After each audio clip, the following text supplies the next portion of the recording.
for coming. So nice out, isn't it? It's just like Miami. I was just in Miami. I came back today. It is just like Miami. It's 20 degrees there, so. We've got some zoom lenses. They're getting a nice close-up of my nostril. Hi, good to see you. Use the thin lens, please. Thank you very much for coming, everyone. Let's get tonight underway. We'll start tonight's discussion by talking about the state of America. Do you think we're in a good place or bad place? Fantastic. And if you think we have seen better times, what can we do to replace the bad values that exist in our society? Wow, that's a simple question to start with. Shmuley likes to start it light. We wanted to start with an easy one. Well, we're probably in the worst position that we've been in since the Depression, right? Only the Depression was not man-made corruption based in greed. But now we have all these people corporately, running amok, and the average person losing their home and nobody caring. And Bernie Madoff's son hanging himself 2 days ago, which I think is the ultimate Greek tragedy and sort of the epitome of exactly what we are doing to ourselves as a nation, what he did to himself and his family. His greed took over, his lust for fame and for celebrity and for mixing with the right and most powerful people blinded him to everything, the laws, all of his relationships, and ultimately cost him his son's life and his own. I think he's 175 years in prison. So what can we do? I don't know. I think we're in a bad place, but the pendulum always swings back, and just on the precipice of disaster, when everyone thinks there's no hope, they part the Red Sea. Biblical reference. I didn't with the do it. rabbi. I didn't do it, actually. A little biblical thrown in.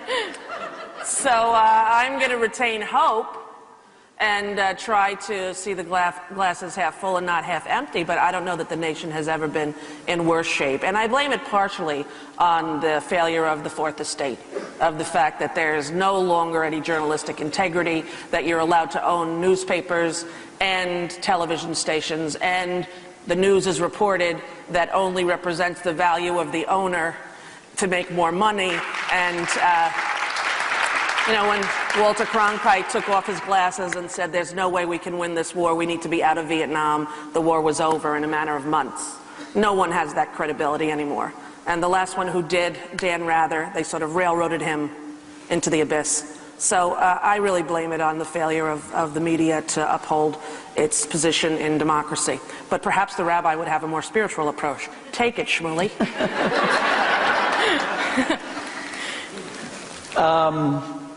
Thank you all very much for coming out on a freezing cold evening, and thank you especially, Rosie.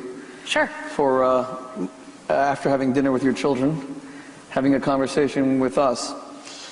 I agree with Rosie. The rancid materialism that is today characterizing the American dream is simply astonishing. I mean, we collapsed the world's largest economy, $10 trillion GDP, and it still wasn't enough. And you'd think that we were going to learn something from it.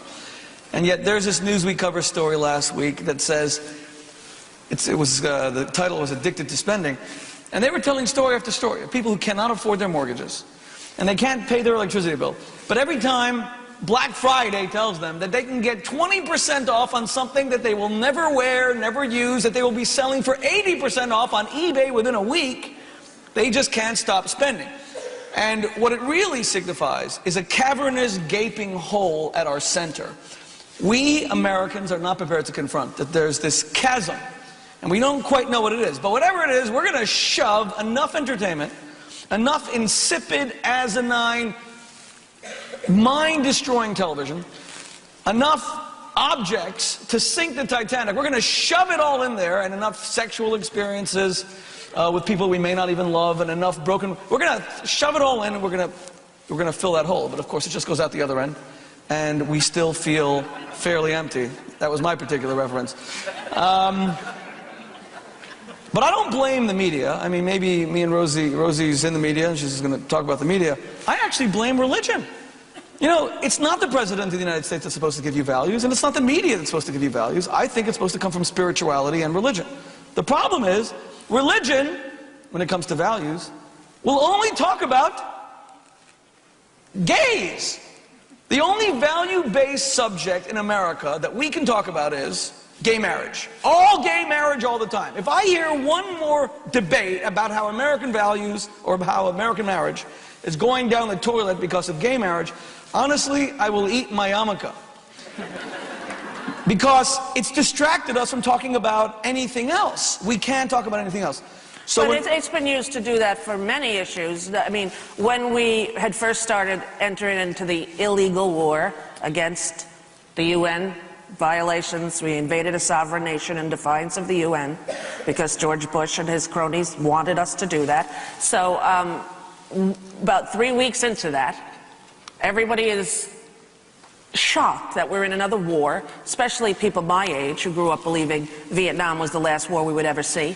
We were told that because, you know, but it was a lie, apparently.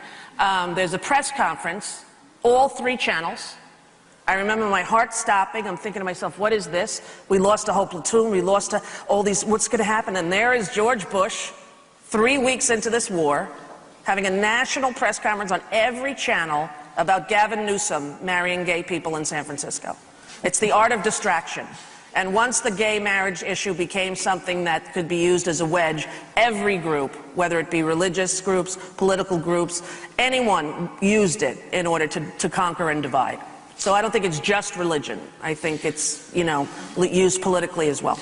Well, what I find interesting is that whenever people say to me, and I'm an Orthodox rabbi, that gays are destroying the institution of marriage, I always say to them, the only men left in America who still want to get married are the gay men.